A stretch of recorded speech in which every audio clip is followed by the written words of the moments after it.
les prémices. Amen. C'est-à-dire dans cela, tu peux par exemple estimer ton premier salaire. Amen.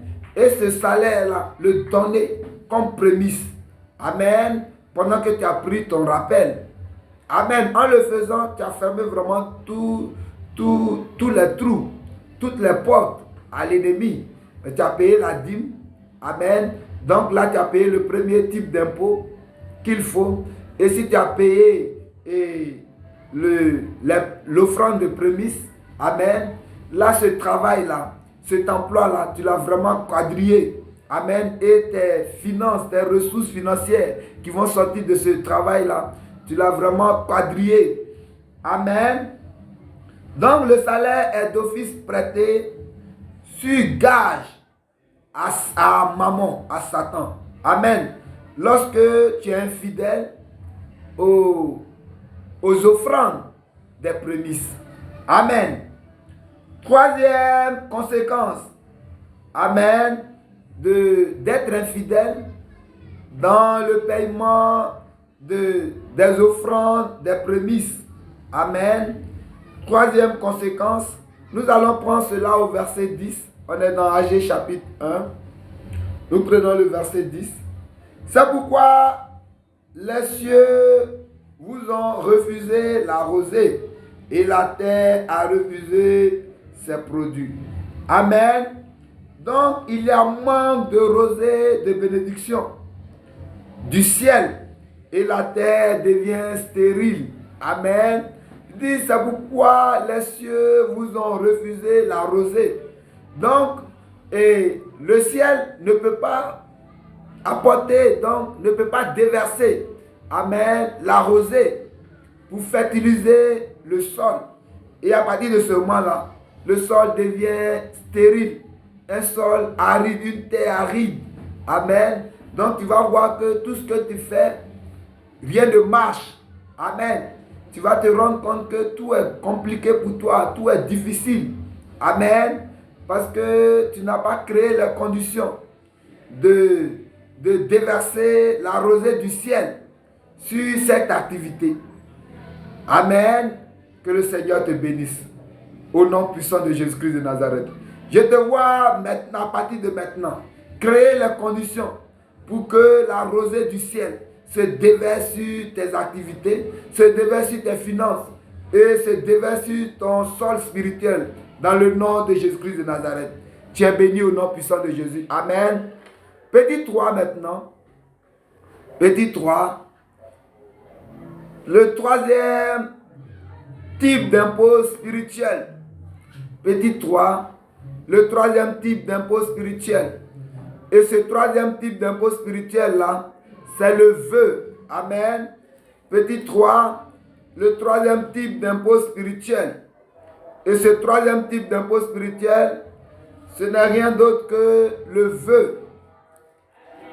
Petit 3, le troisième type d'impôt spirituel, qui n'est rien d'autre que le vœu. Amen. Et qu'est-ce qu'un vœu? Ou qu'est-ce que le vœu? Amen. Pour répondre à cela, nous allons prendre deux passages.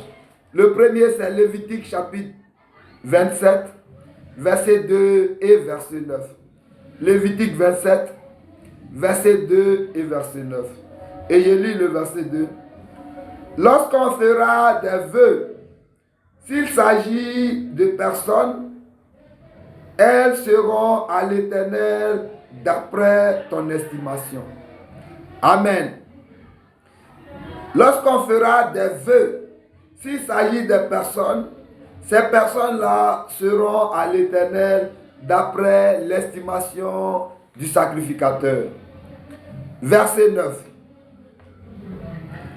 S'il s'agit d'animaux qui peuvent être offerts en sacrifice à l'Éternel, tout animal qu'on donnera à l'Éternel sera chose sainte. Amen. Donc voilà, qu'est-ce qu'un vœu? Amen. Je vais prendre un autre passage qui va certainement mieux nous aider. Et nous allons prendre cela dans 1 Samuel chapitre 1. Et nous allons lire le verset 11. 1 Samuel 1, le verset 11. Elle fit un vœu en disant: Éternel des armées, si tu daignes regarder l'affliction de ta servante, si tu te souviens de moi et n'oublie point ta servante, et si tu donnes à ta servante un enfant mâle, je le consacrerai à l'Éternel pour tous les jours de sa vie, et le rasoir ne passera point sur sa tête. Elle fit un vœu. Amen. Et dit. Amen. Donc voilà. Qu'est-ce qu'un vœu? Le vœu, c'est une promesse d'une offrande à Dieu. Amen. Et ce verset-là nous le démontre si bien. 1 Samuel 1, le verset 11. Elle fit un vœu en disant: Éternel des armées, si tu daignes regarder l'affliction de ta servante, si tu te souviens de moi et n'oublie point ta servante, et si tu donnes à ta servante un enfant mâle, je le consacrerai à l'Éternel pour tous les jours de sa vie, et le rasoir ne passera point sur sa tête. Amen. Donc, un vœu ou le vœu, c'est la promesse d'une offrande à Dieu. On promet à Dieu de lui faire une offrande. Amen. C'est-à-dire on veut donner quelque chose à Dieu. Mais on veut donner quelque chose qui a de la valeur. Et malheureusement, nous ne possédons pas pour le moment cette chose. Amen. Donc le vœu, nous demandons à Dieu de nous exaucer. Nous demandons à Dieu d'apporter un regard favorable sur nous. Amen. Et en retour, quand nous allons obtenir cette chose-là, nous allons la donner, la consacrer ou la donner en offrande à Dieu. Amen. C'est cela un vœu. Ça peut être la totalité de cette chose. Ça peut être une partie de cette chose en termes de pourcentage. Ou même, amen. Et cette chose-là peut nous aider à pouvoir acquérir ce que nous voulons offrir à Dieu. Amen. Donc voilà, et ce que c'est qu'un vœu. Un vœu, c'est une promesse d'une offrande. Amen. Une promesse d'une offrande que nous faisons à Dieu. Amen. Petit a, les effets spirituels du vœu. Amen. Petit a, les effets spirituels du vœu. Amen. Petit a, les effets spirituels du vœu.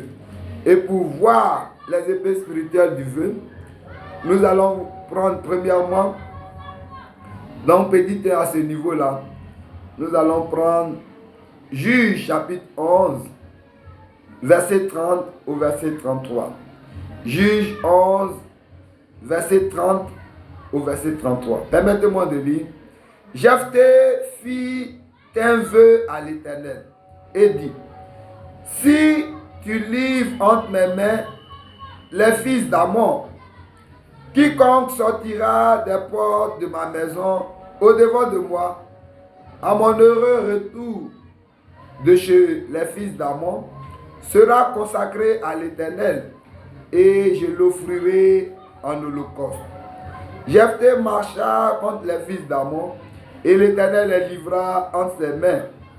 Il leur fit éprouver une très grande défaite, depuis Aroïère jusque vers Ménite, espace qui renfermait 20 villes, et jusqu'à Abel, Kéramim, et les fils d'Ammon furent humiliés devant les enfants d'Israël. Amen.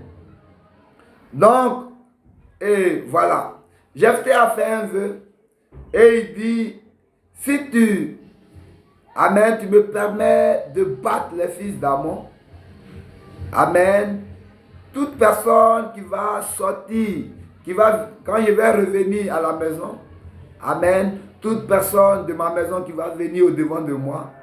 Amen. La première personne qui viendra au devant de moi, cette personne-là te sera consacrée. Je vais te l'offrir en holocauste, en sacrifice. Amen. 1 Samuel chapitre 1, le verset 11 que nous avons lu. Et nous allons ajouter à cela le verset 20. Permettez-moi de lire le verset 20.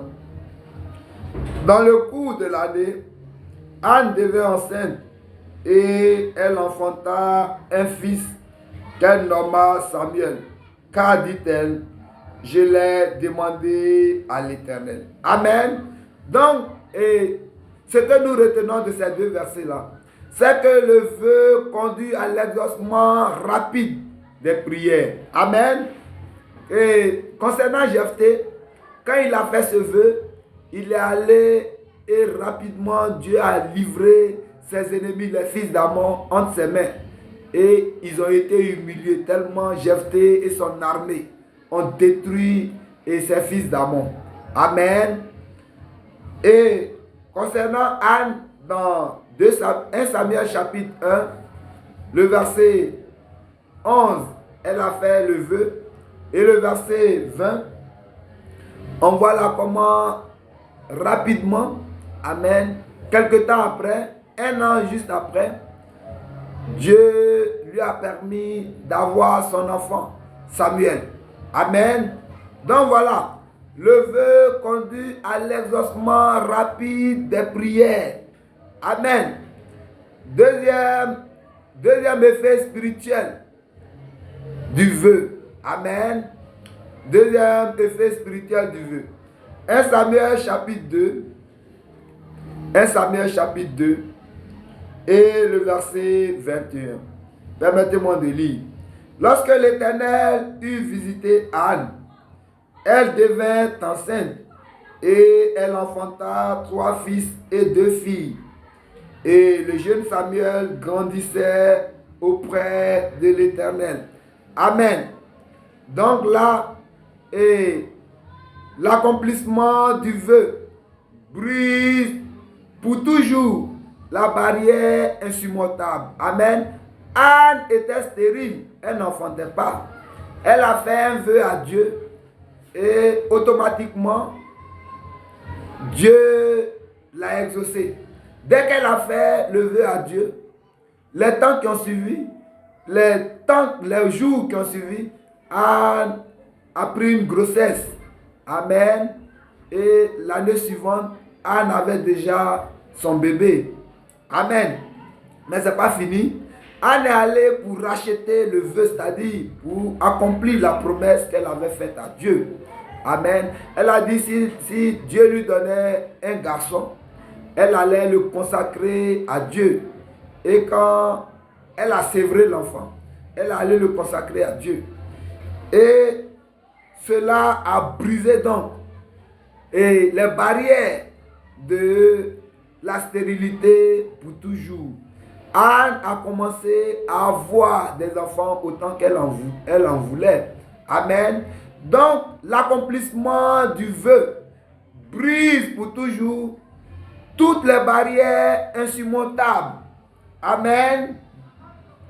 Et revenons dessus, le verset 21, 1 Samuel chapitre 2, je vais le relire, le verset 21.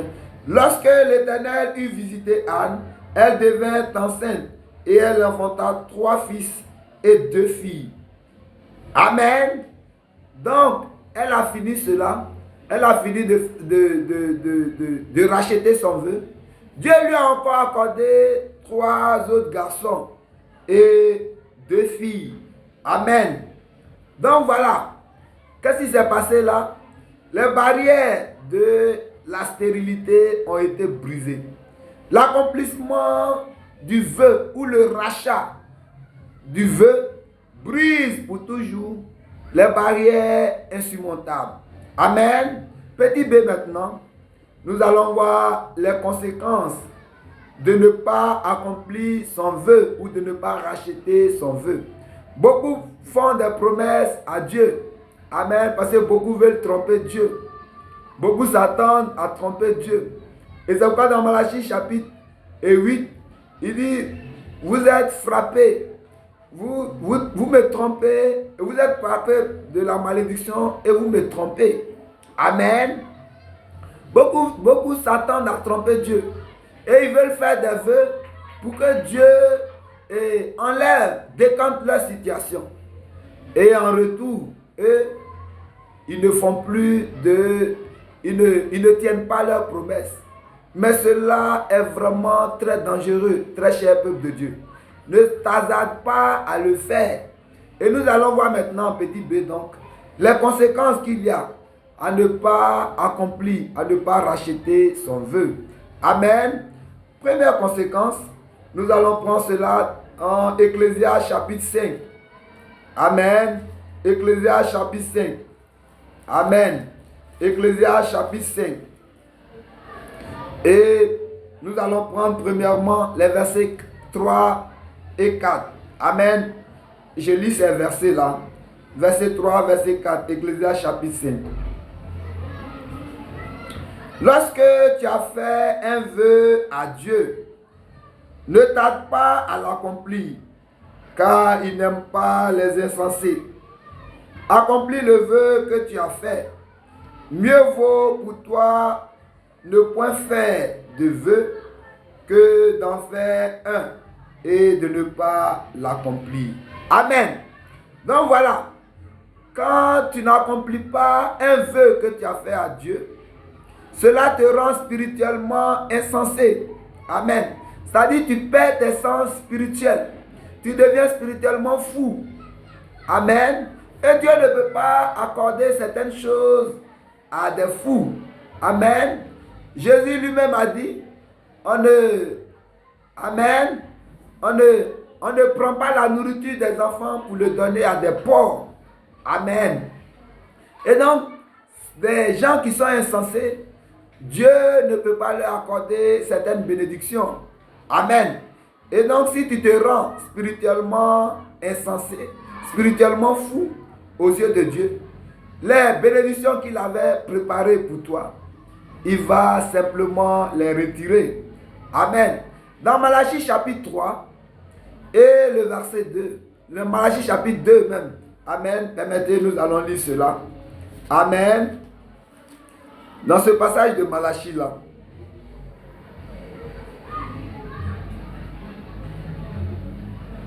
Malachie chapitre 2. Amen. Les deux premiers versets. Il dit maintenant à vous cet ordre sacrificateur. Si vous n'écoutez pas, si vous ne prenez pas à cœur de donner gloire à mon nom, dit l'Éternel des armées, j'enverrai parmi vous la malédiction et je maudirai vos bénédictions. Oui, je la maudirai parce que vous ne l'avez pas à cœur. Amen. Donc finalement, si tu es insensé, tes bénédictions que Dieu t'a accordées, cela va devenir malédiction entre tes mains.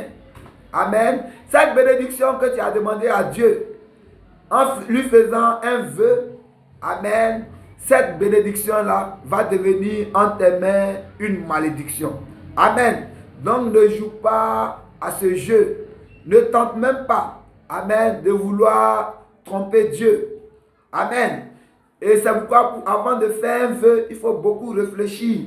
Et ce que tu as la capacité de pouvoir faire.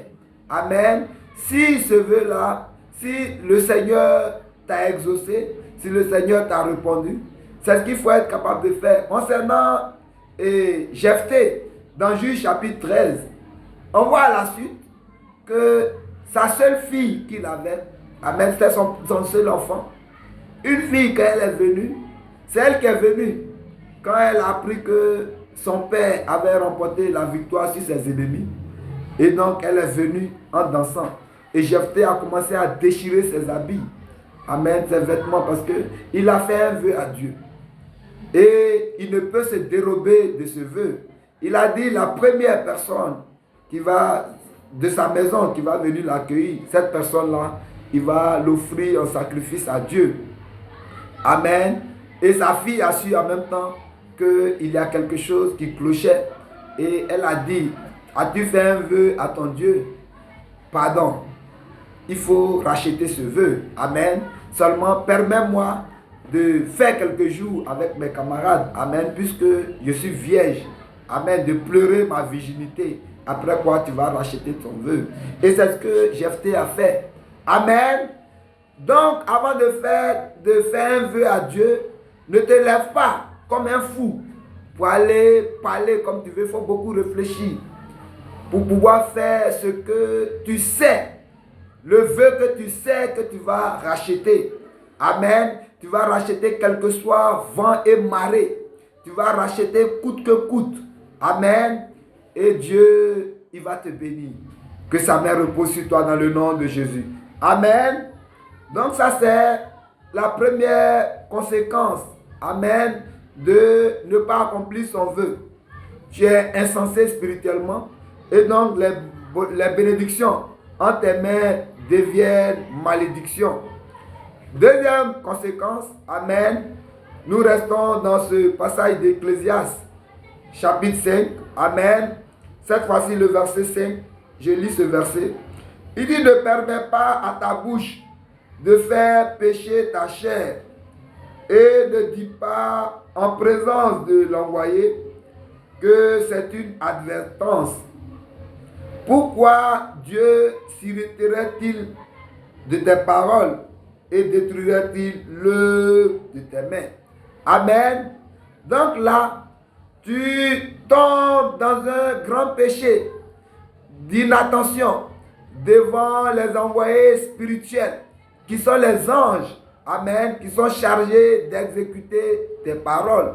Amen. Tu tombes dans un grand péché d'inattention. Amen. Devant les anges, eux, ils sont chargés d'exécuter les paroles que tu prononces. Et là, tu leur montres que ça ne vaut pas la peine qu'ils exécutent les paroles qui sortent de ta bouche. Amen. Dès maintenant et pour toujours. Amen. Parce que s'ils ne l'ont pas fait maintenant, ils ne le feront plus. Amen. Donc tu tombes dans un grand péché d'inattention devant les envoyés spirituels qui sont chargés d'exécuter les paroles que tu prononces. Amen. Cela rend donc tes anges inefficaces. Amen. Cela rend les paroles de ta bouche inefficaces. Tu vas voir que tes prières ne seront plus exaucées. Amen. Tu vas voir que tu n'auras plus d'autorité spirituelle. Amen. Parce que tu montres à Dieu que tes paroles ne comptent pas. Amen. Troisième conséquence de ne pas accomplir son vœu. Amen. Troisième conséquence de ne pas accomplir le vœu qu'on a fait à Dieu. Le même verset 5. Amen. Le même verset 5. Je relis la dernière partie. Il dit, pourquoi Dieu s'irriterait-il de tes paroles et détruirait-il l'œuvre de tes mains? Amen. Ne pas accomplir tes vœux. Amen. Cela détruit l'œuvre de tes mains. Amen. Quand tu n'accomplis pas tes vœux, cela détruit l'œuvre de tes mains. Tu vas constater simplement que tout se détériore autour de toi. Tu vas constater simplement que tes entreprises vont commencer à faire faillite. Tu vas commencer que ton commerce, rien ne va marcher. Tu vas constater que si tu as un emploi, amen, peut-être même si on avait fait la promesse amen, de te donner une promotion, tu vas voir que c'est tout à fait le contraire qui va se passer.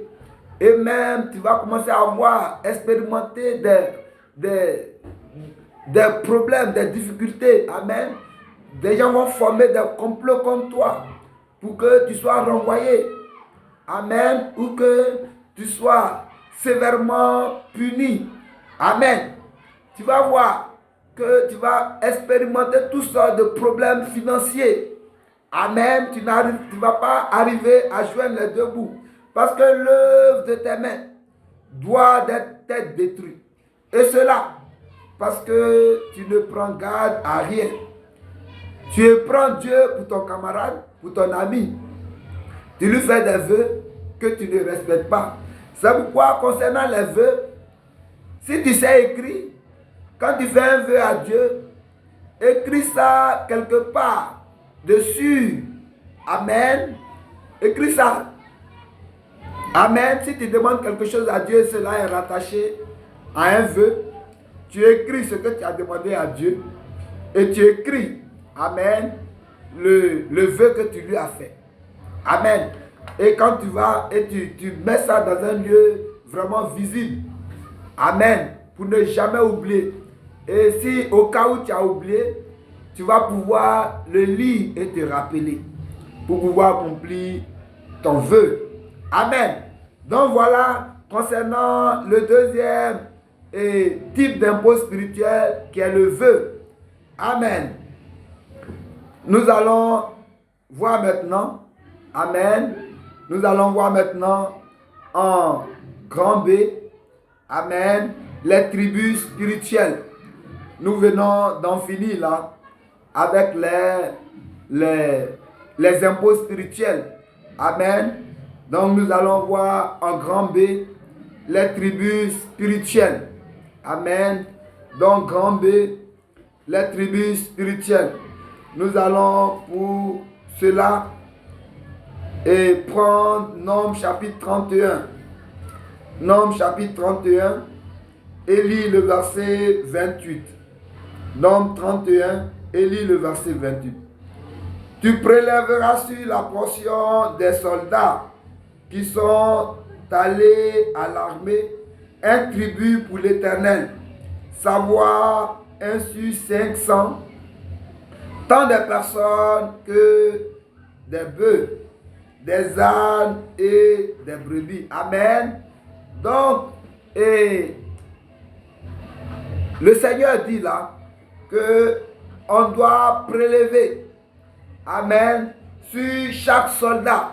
Et nous sommes en tant que chrétiens des soldats de l'armée de Dieu. Amen. Et là, dans ce verset, Nombre chapitre 31, le verset 28, il dit, tu prélèveras sur la portion des soldats qui sont allés à l'armée un tribut pour l'Éternel. Amen. Et donc, nous devons payer un tribut à l'Éternel en tant que soldats qui sont dans l'armée de l'Éternel. Amen. Et quel est ce tribut-là? Amen. Quel est ce tribut? Parce que cette loi-là, ça, amen, ça concerne les enfants d'Israël. Et les enfants d'Israël, c'est l'image des chrétiens. Amen. Non, les chrétiens sont les Israélites spirituels. Amen. Et on doit payer un tribut à l'Éternel. Amen. Et qu'est-ce qu'un tribut? Amen. Un tribut, le dictionnaire définit le tribut comme étant une contribution obligatoire et périodique. Amen. Qu'est-ce qu'un tribut? Un tribut est une contribution obligatoire et périodique. Amen. Un tribut est une contribution obligatoire et périodique. Amen. Par exemple, dans le monde, et quand on prend les redevances, quand on prend les assurances, amen, tout cela, c'est des tribus. Alors, ce sont des contributions qui, si tu acceptes, amen, cela devient une obligation. Amen. Si tu acceptes d'adhérer, cela devient une obligation et cela est périodique. Amen. C'est une redevance. Amen. Voilà. Et une redevance, c'est une tâche qui doit être acquittée à terme fixe. Amen. C'est-à-dire on fixe un temps, une période. Amen. Par exemple, on peut dire chaque 2 du mois. Amen. Chacun ou bien la période qui part du 1er au 5 du mois ou du 1er au 10 du mois. Amen. Chacun doit pouvoir s'acquitter de sa redevance. Amen. C'est cela. La redevance, c'est cela, le tribut. Amen. Un tribut est une taxe qui est imposée à un peuple. Amen. Un tribut, c'est aussi une taxe qui est imposée à un peuple qui a été vaincu à la guerre, comme un signe de la dépendance. Amen. Un tribut, c'est une taxe qu'un État qui a vaincu un autre État impose à l'État qui l'a vaincu. Amen. En signe de dépendance pour dire que vous dépendez de nous. Amen. Donc, vous devez nous payer ce tribut-là. Nous allons lire pour mieux comprendre cela 2 Samuel chapitre 8. Amen. Le premier passage. 2 Samuel chapitre 8. Amen. 2 Samuel chapitre 8, les versets 6, les versets 2, 8. 22 et 6, pardon. 2 Samuel chapitre 8, versets 2 et 6. Il bâtit les Moabites et il les mesura avec un cordeau en les faisant coucher par terre. Il en mesura 2 cordeaux pour les livrer à la mort et un plein cordeau pour les laisser à la vie.